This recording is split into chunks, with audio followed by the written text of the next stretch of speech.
Hi again, this is Sean Richard for Do Your Research in the Sean Show.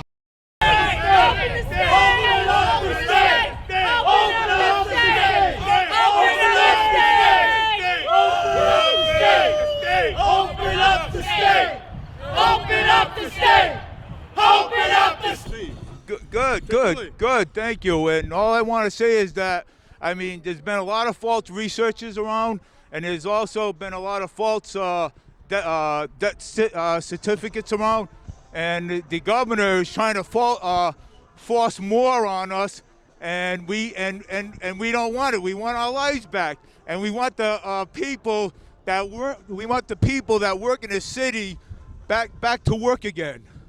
We want everybody to go back to work again and get our churches open, because we have free religion and everything. So we want to get it all back. Thank you very much, sir. I appreciate it very much. I hope this message goes out to Governor Baker.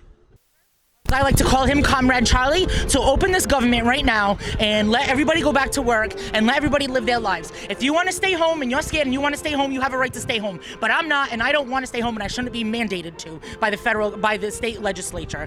Okay, and what they're doing to landlords, I mean, they're begging tenants not to pay their rent. Now a landlord can't evict people for 120 days.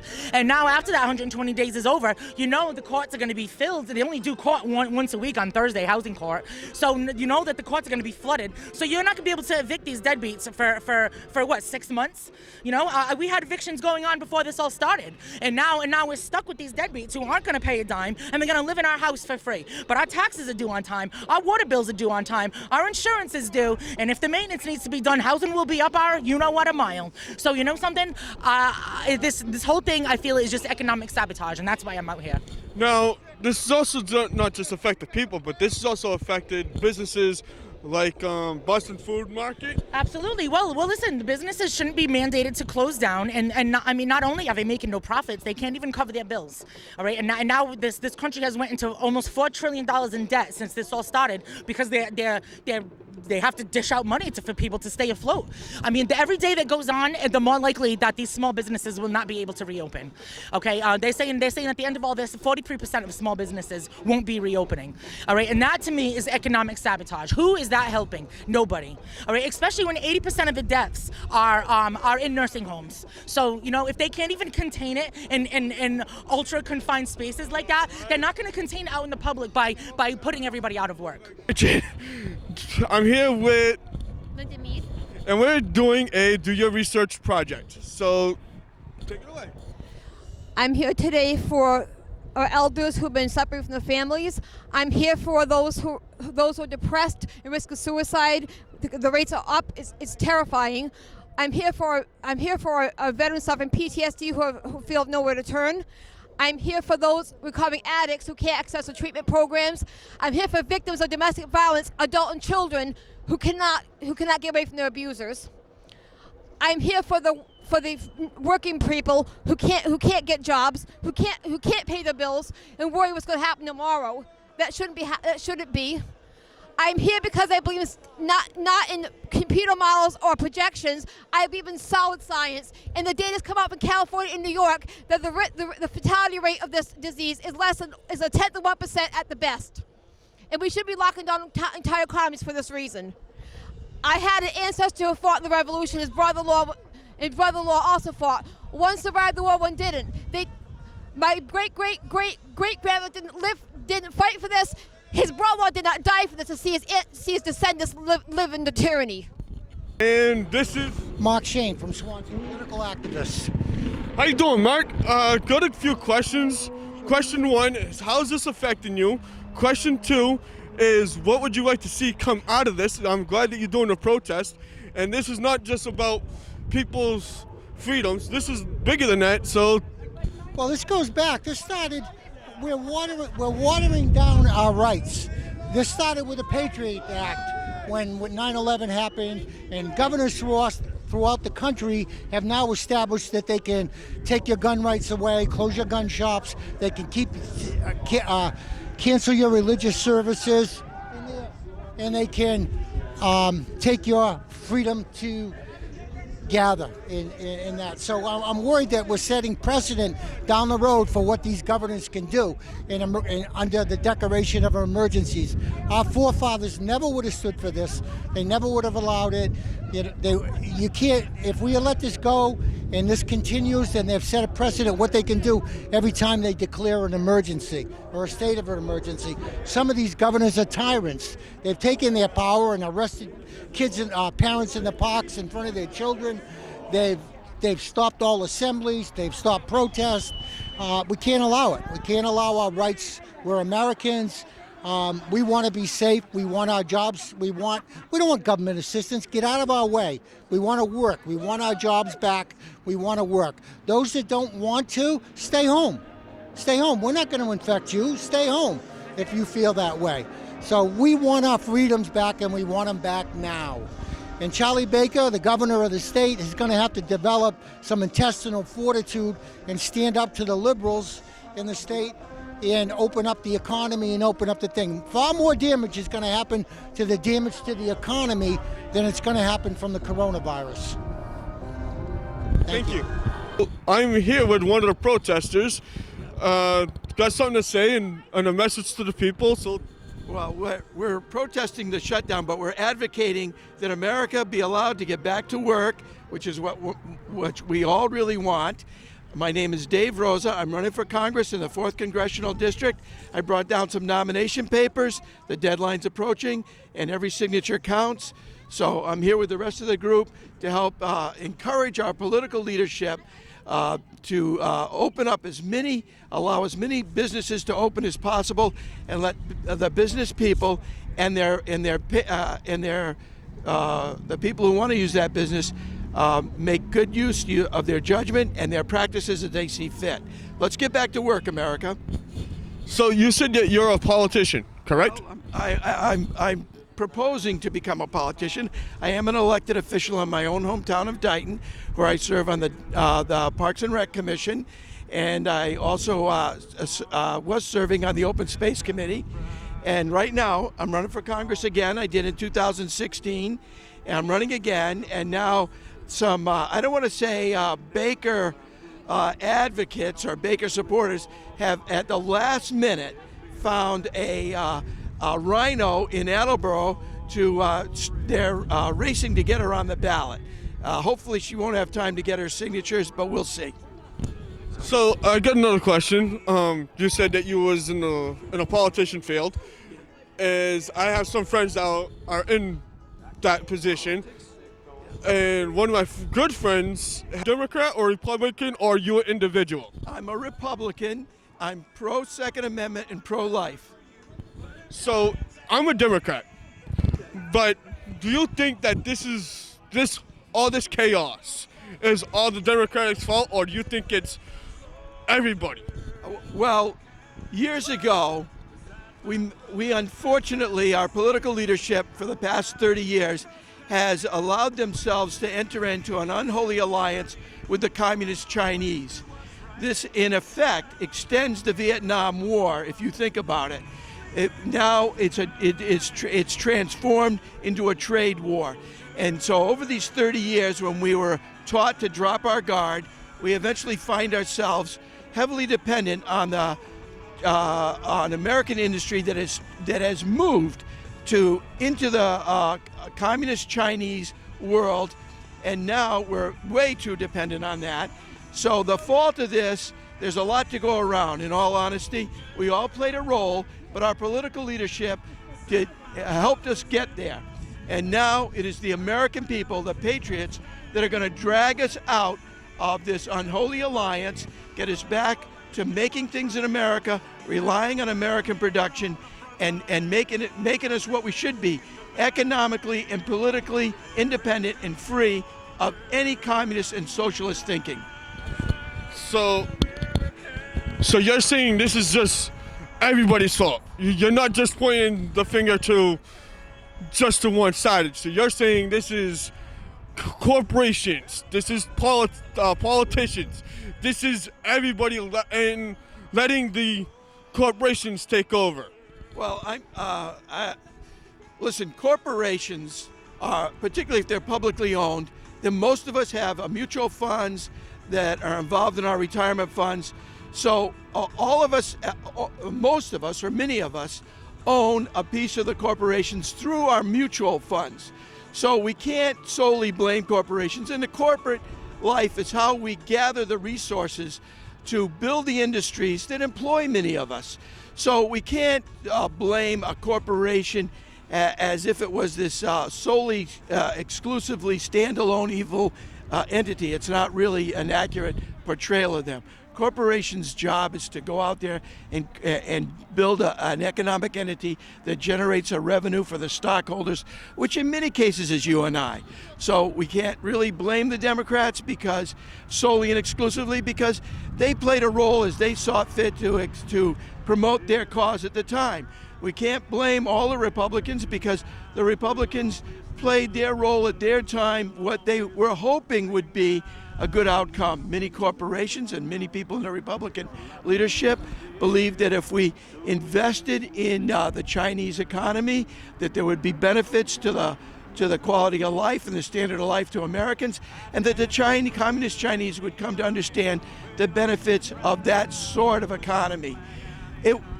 As we see today, it's an unholy alliance. You cannot bargain, negotiate with communists. You cannot do it. And now we have to accept the punishment for that hard lettuce. But now we're there. And now we have to pull back from our investment in China. We have to rely on Americans. We should always do that. America is for Americans, and we should build our world for us.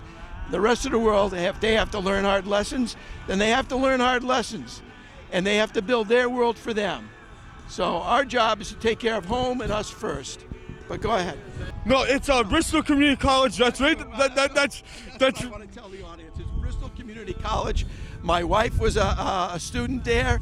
It's a great place for an education, located here in Fall River. So we want to, Bristol Community College to get a good shout out from us. My main question is that a lot of teachers are getting laid off because they don't know the system yet. What I mean by the system, they don't know how to work the computer system. Yes, they had a week of training, but some of my professors had to, I was trying to play catch up, but as a student like me, I actually had to drop the class, and that's unfair because I'm like 5 to 7 classes away from graduating. So you're not only out here for the people themselves, but you're also out here for the college professors too, am I right? Well, I want to be careful there. We all want a good, productive, functional education system. I don't know what's going on over at BCC as you related the issue to, but I can tell you that we all run into challenges in life. And we have to face those, whether it be that bit of education or it be something else. We just have to sit down and discipline ourselves and stay after it and conquer the problem in front of us, whether it's mastering a certain amount of information, education in a class, or it's some practice to help our business. But we have to come to grips with it. And that's one of the challenges in life. I wish you luck in doing that. I wish whatever the instructors are at BCC that have that challenge. I believe that if they face it and focus and concentrate, that they will master that problem and move on. So I wish you luck in that.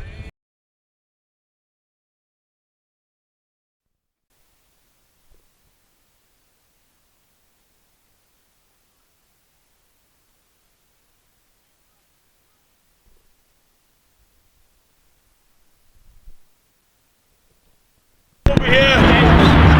On 3, Dave Rosa for Congress.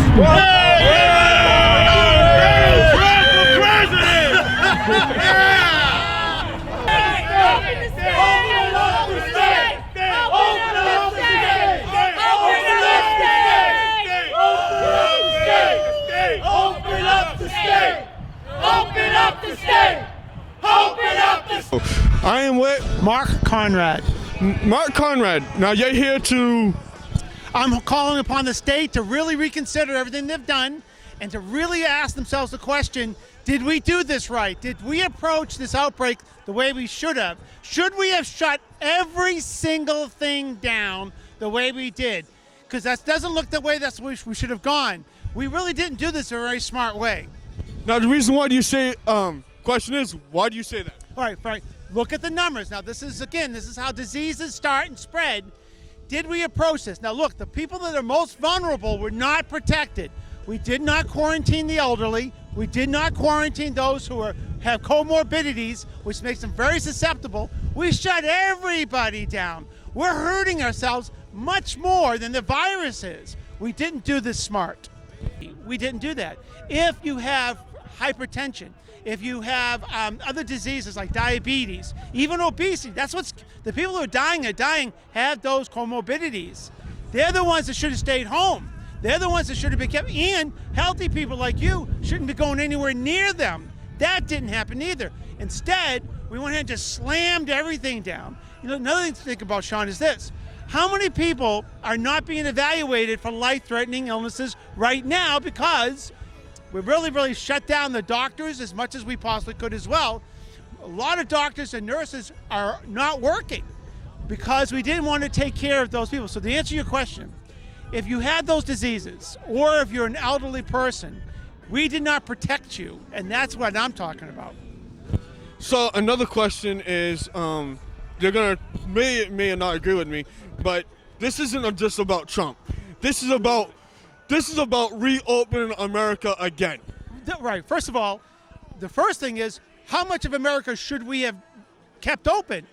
Overwhelmingly, the majority of people who are sick or dying from this in Massachusetts are in Boston or the greater Boston area. That city, I could see why you would shut it down. But we shut down the entire state. We're barely affected. I mean, the Boston Globe wrote an article about how come Fall River and New Bedford have been fairly untouched by all of this. It's because we're not as congested. The less congested you are, the less likely the virus spreads, and even as a result, deaths. I mean, the mortality rate is extremely low. If you get the virus, you have a 98% chance of surviving it. But if you're an elderly person who have a comorbidity, it's extremely dangerous. But we shut everything down. We didn't need to do that. So let's start talking about reopening, and it's okay. It's okay we reopen it a little bit at a time. But for crying out loud, reopen. Correct. My name is Tom Willett. I'm from Somerset, Massachusetts. Is how is this affecting you, and what would you like to see the outcome of this situation that you guys are doing? How it's affecting me? Well, I went from going to a job every day to working from home, and I'm actually not going to complain about that because I don't mind working from home. It's actually been nice to not have to fight through the Providence traffic every day, and I get to see my family more. It's just a good thing overall in that sense. But I also work from home in a business that depends and relies upon everybody else having a healthy economy and business. So the work that I do is affected by this because there are people closing up their businesses. They're not doing anything online because their business is being closed down. People aren't going out as much. So all of that online stuff, where I happen to work in the internet business per se, that is dropped off significantly. Utilization and usage in the business world, I have seen drop. And it is definitely a great concern because if we don't have customers where I work, we also lose out. So yes, it's not affecting me in the very moment, but in the future, if this keeps up, if our states in the New England area, such as Massachusetts, don't get back to business, we're going to be out of business. And I fear that there will be a greater number of people that are going to suffer depression, suffer the loss of dignity, suffer more greatly than how the COVID-19 in totality is going to affect us. So that's why I'm out here and supporting getting the state reopened. So this is not, again, like I said, this is not just about Trump, because I am a Democrat. I want this state to be open because Trump alley. This is a people coming together and saying, let's reopen the state. And with that is like you said, automation. You said you didn't really talk about automation, but you did say online. Yes, a lot of business. A lot of online businesses, but not just online businesses that's taking over. Your automation. Your automation is actually, is that hurting you in any way? Because you talked about online for businesses, but if you really think about it, online is actually automation. Well, to some degree, I suppose that is, but I'm not here to discuss whether or not people can automate their business or not, or whether or not that's right or wrong for the overall economy. I honestly think that making progress in technology is progress for mankind. I mean, just look at what we're facing. I mean, with this COVID-19, the advancements in technology are going to help us to get a potential COVID-19 immunization way ahead of schedule, potentially, because of advancements in technology. So I really don't have a problem with it. I think that it ultimately creates more high-tech, high-paying, better jobs. But if you can't go and take a college class because the state colleges are closed down and they're not even doing a lot of online stuff, I mean, here's one of the things about education and learning how to make our nation better and stronger through education. Well, it's hard to do when this state isn't allowing teachers to do video classes because a couple kids in that class may not have access to being online. And they're not giving the kids that do have the access the full benefit and then getting back to those kids that may fall behind because they don't have the access. It's not right to hold everyone else back because of a few, which is still the basic problem with this COVID-19. We have a few people that are very, very susceptible to this, the elderly, and they're not being protected well enough, in my opinion, from COVID-19 because they're the ones in the state that are releasing the statistics that over 70 years old are more heavily affected and dying with COVID-19 than any other age group in the state. So I'm sorry, I think this is insane and they gotta fix this now. Open up the state! Open up the state! Open up